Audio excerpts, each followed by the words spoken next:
Good evening, viewers. This is the Tuesday's Regional News.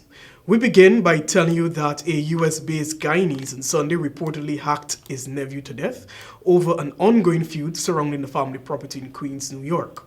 The New York Post reported that 50-year-old Mahadi Sunadan is now awaiting arraignment for allegedly killing his 29-year-old nephew, Niraz Roberts, inside the home.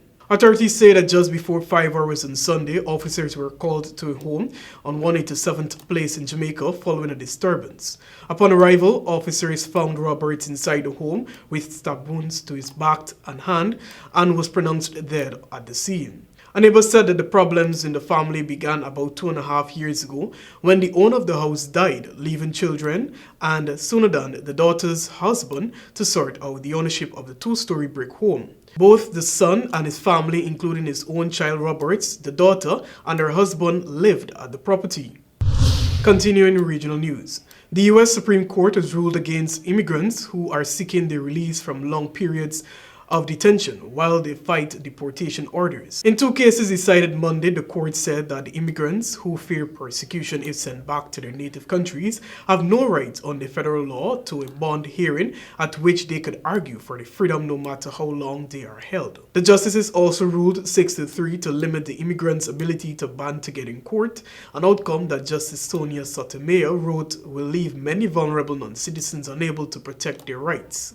In recent years, the High Court has taken an increasingly limited view of immigrants' access to the federal court system under immigration measures enacted in the 1990s and 2000s. The immigrants who sued for a bond hearing are facing being detained for many months, even years, before their cases are resolved. The court ruled in the cases of people from Mexico and El Salvador who persuaded Homeland Security officials that their fears are credible, entitling them to further review. And finally, Cuba sentenced 381 people for taking part in rare anti-government protests last summer, while some jailed for up to 25 years. The Attorney General's office said 297, including 16 young people between the ages of 16 and 18, had received prison terms for crimes of sedition, public disorder, assault, and robbery. A minority were given the option to complete community service instead. Thousands of Cubans took part in the demonstrations across the communist-run island, chanting for freedom.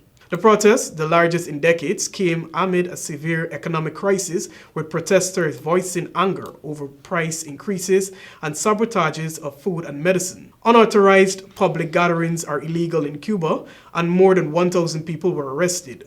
The Cuban government said in January that 790 people, including 55 under 18 years of age, had been charged for their participation in the protest, but some are still awaiting sentences or are appealing the sanctions. Human rights groups, the US government, and the European Union say the trials have lacked transparency and have repeatedly called for the release of those sentenced. The Cuban government has previously accused the United States for financing and instigating the demonstrations. That has brought us to the end of the Tuesday's edition of the Regional News. I'm Joel Vogt, and thanks for watching. Back to you, Tamika.